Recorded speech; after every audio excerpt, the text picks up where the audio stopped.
Hello everybody, this is me Deepak Sahu, first year MBBS student in All India Institute of Medical Science, AIIMS new Delhi. So आज हम basically NEET 2024 के लिए जो physics की strategy है वो हम डिस्कस करेंगे। यानी कि जो नीट 2024 के एस्पिरेंट्स हैं, this is gonna be really useful video for them कि वो अपनी फिज़िक्स को कैसे मंथ वाइज जो उनकी स्ट्रैटेजी होनी चाहिए, प्लानिंग होनी चाहिए, that we are gonna discuss. उससे पहले हम कुछ चीज़ें देखेंगे कि आपके पास कितना टाइम है। सो मैं आपको बता दूं, अगर आप अभी स्टार्ट करते हैं देन इसके बावजूद भी आपके पास सफिशिएंट टाइम अवेलेबल है फॉर नीट 2024। सो अगस्त 2022 से मई 2024 तक का टाइम आपके पास है। हम ये मान के चलेंगे कि एग्ज़ाम मई में होने वाला है, यानी आपके पास 21 से 22 मंथ्स अवेलेबल है, विच इज़ मतलब 2 ईयर्स के अप्रॉक्सीमेट ही है। दो चीज़ें आपको ध्यान रखनी है। सबसे पहले तो कि आपकी जो प्रिपरेशन है उसमें आपको हर मंथ संडे, मतलब हर संडे आपको टेस्ट देना है, चाहे वो आप इंडिविजुअल सब्जेक्ट का दें या फिर आप तीनों सब्जेक्ट का दें, चाहे वो आप फिजिक्स का ही अकेला, मतलब फिजिक्स के किसी पर्टिकुलर चैप्टर का दें या फिर फिजिक्स केमिस्ट्री बायो तीनों को लेकर दें। मतलब टेस्ट इज़ रियली मैंडेटरी और आपको हर संडे टेस्ट देना ही है। Okay, so that is you have to keep in your mind. चाहे आपकी कोचिंग वाले टेस्ट ले या ना ले, आपको अपना सेल्फ टेस्ट भी ले लेना है। Okay, now next second thing is that कि आपको बेसिकली संडे को फ्री रहना है। मतलब संडे को अपने आप को कोई ऐसा खास वर्क असाइन नहीं करना है। संडे को आपको सेल्फ स्टडी के लिए और जो भी आपका बैकलॉग है, सपोज दैट आपको उस वीक जो चैप्टर कराया गया है आप वो अच्छे से प्रिपेयर नहीं कर पाए, सो व्हाट आप जो भी बैकलॉग क्रिएट होगा वो आप संडे को कवर करेंगे। तो संडे को आपको रिलेटिवली फ्री रखना है, मतलब संडे को आपको थोड़ा सा रिलेटिवली फ्री रहना है। Free in the sense self study के लिए या फिर बाकी की जो भी छूट गया है उस वीक जो आप नहीं कर पाए बिकॉज कंटिन्यूसली क्लासेस चल रही थी, उसके लिए। Okay, so these two things you have to keep in your mind during your preparation. हम बेसिकली चैप्टर वाइज देखेंगे कि आपको कौन सा चैप्टर किस मंथ में करना है और आप कैसे सिलेबस को टाइम पे कंप्लीट कर सकते हैं। So the very first thing is that कि जो फिजिकल वर्ल्ड मेजरमेंट है काफ़ी ईजी चैप्टर है, तो वो विद इन 10 डेज जो आपके पास अभी बचा हुआ है, अगस्त का जो लास्ट के 10 डेज हैं या फिर 10-15 डेज हैं वट आप उसमें कंप्लीट कर लेंगे। एंड सेप्टेम्बर से आप बेसिकली काइनेमेटिक्स को स्टार्ट कर देंगे, यानी कि 1 डेडिकेटेड मंथ आपको काइनेमेटिक्स को देना है। और ये आपका पहला काफ़ी ज़्यादा इंपॉर्टेंट चैप्टर मैं आपको बता दूं, क्योंकि काइनेमेटिक्स बहुत सारी चीज़ों का बेस बनाने वाला है। तो आपको बहुत ज़्यादा प्रैक्टिस करनी है काइनेमेटिक्स में। बेसिकली हमारे पास 1D एंड 2D है, 3D हमारे सिलेबस में नहीं है। So you are gonna do kinematics for in September.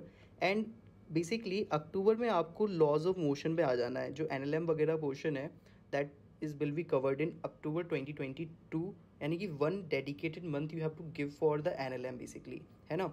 Next chapter that is work energy power आपका नवंबर 2022 में होगा। एंड जो बेसिकली रिजिड बॉडी डायनेमिक्स होता है that is very big chapter मैं कहूँगा, वो काफ़ी ज़्यादा टाइम टेकिंग होता है, इसलिए ये बेसिकली पूरा दिसंबर एंड सम पार्ट इन जनवरी, मतलब ये जनवरी तक एक्सटेंड हो जाएगा। मतलब आपको इसको थोड़ा सा अच्छा टाइम देना है, क्योंकि ये थोड़ा सा टफ होता है कुछ चीज़ समझने में, उसके क्वेश्चंस थोड़े से ट्रिकी होते हैं, इसलिए आपको उसको ज़्यादा टाइम देना होगा।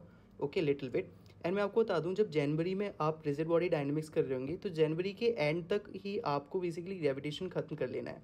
Gravitation is a very important chapter, मैं आपको बता दूं, क्योंकि जो आप आगे एक चैप्टर पढ़ेंगे इलेक्ट्रोस्टैटिक्स, तो उसमें ग्रेविटेशन के बहुत सारे कॉन्सेप्ट्स यूज़ होंगे। ओके, सो ग्रेविटेशन में जो आप पढ़ेंगे एज इट आपको इलेक्ट्रोस्टैटिक्स में वही सेम फॉर्मूले दिखाई देंगे, मतलब इतनी ज़्यादा सिमिलरिटी दिखाई देगी कि आप खुद सरप्राइज हो जाएंगे।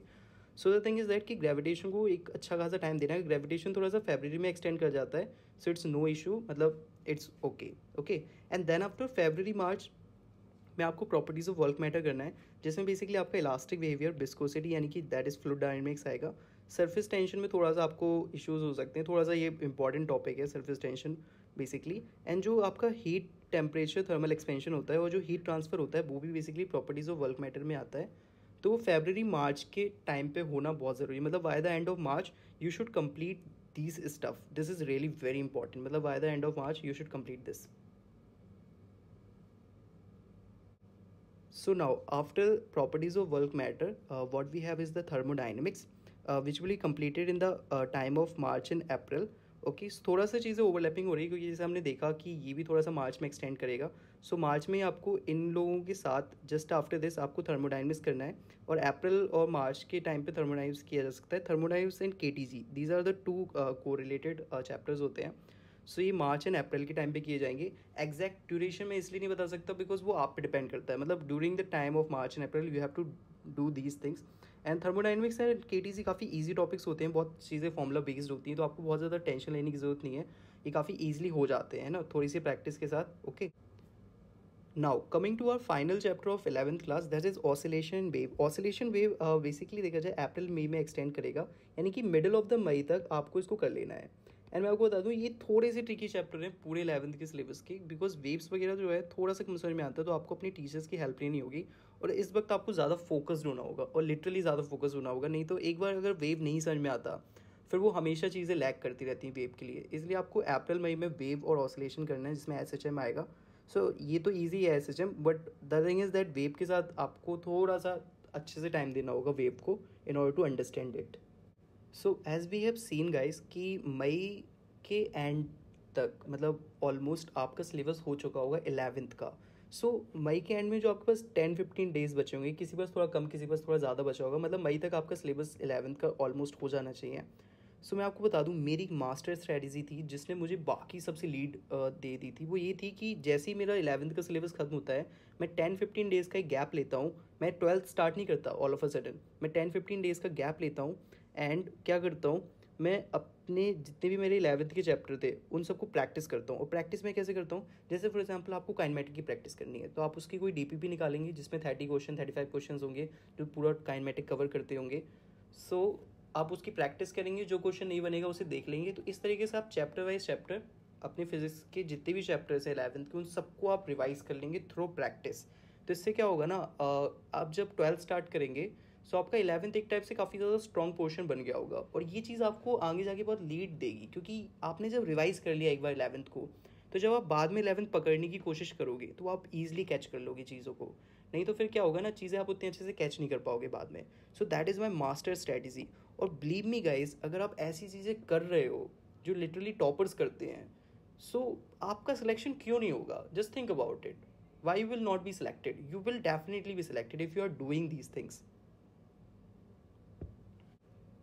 सो now coming to the 12 topics, तो थिंग इज दैट इलेक्ट्रोस्टैटिक काफ़ी ज़्यादा इंपॉर्टेंट टॉपिक है, इसलिए मैं इसको 2 मंथ असाइन कर रहा हूँ। जून एंड जुलाई आपको इलेक्ट्रोस्टैटिक्स को देना है।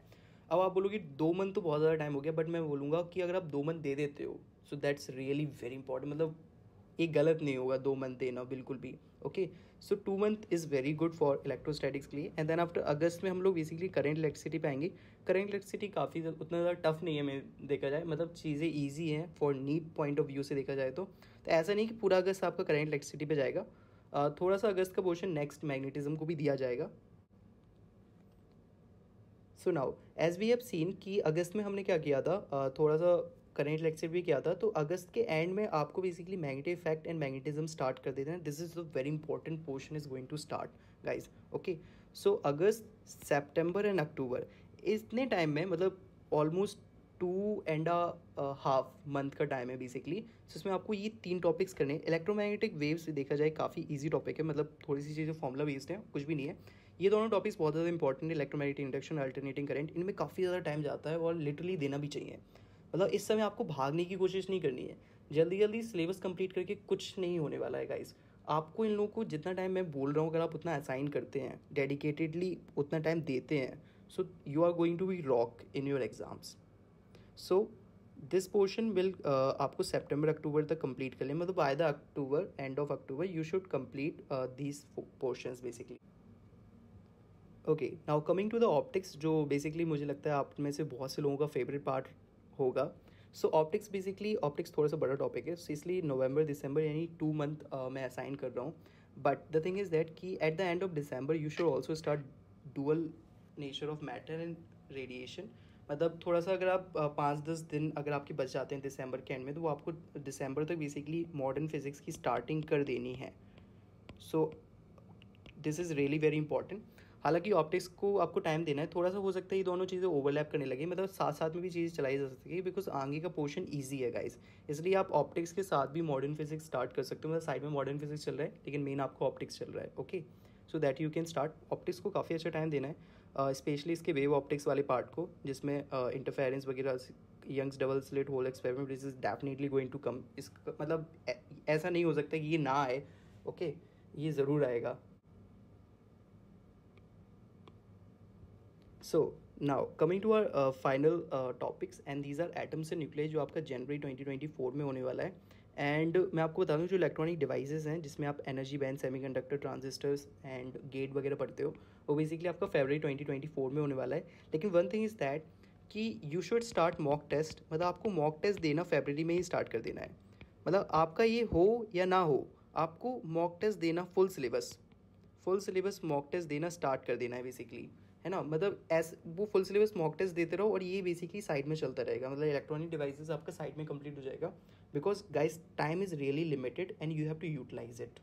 सो एज आई हैव सेड कि बेसिकली आपको फेबररी में ही मॉक टेस्ट देना स्टार्ट कर देना, फुल सिलेबस मॉक टेस्ट, है ना। फुल सिलेबस मॉक टेस्ट के साथ आपका जो रिवीजन होगा वो आपके इंडिविजुअल चैप्टर के टेस्ट से या नोट्स। गाइज मैं बेसिकली प्रैक्टिस को नोट्स की रीडिंग से ज़्यादा इंपॉर्टेंस देता हूँ, और यही एक चीज़ होती है जो आई थिंक टॉपर्स ध्यान रख लेते हैं, क्योंकि प्रैक्टिस करते करते नोट्स पढ़ना ईजी हो जाता है। अगर आप नोट्स ही नोट्स पढ़ते रहोगे तो I don't think so you are that much confident. Basically notes भी पढ़ने हैं सो दैट थोड़ा सा मतलब काफ़ी सारी चीज़ें आपको पता चल जाती हैं, फॉर्मूलाज रिवाइज हो जाते हैं उसके लिए। एंड आपके पास 3 मंथ बचेंगे, that is February, March, April, and May में आपका एग्ज़ाम होगा मोस्ट प्रोबेबली। अगर डिले भी हो भी जाता है, मुझे नहीं पता क्या होगा in future, so it's well and good, but जो ये स्ट्रैटेजी है that is a very ideal one for you guys which I have made. Thank you.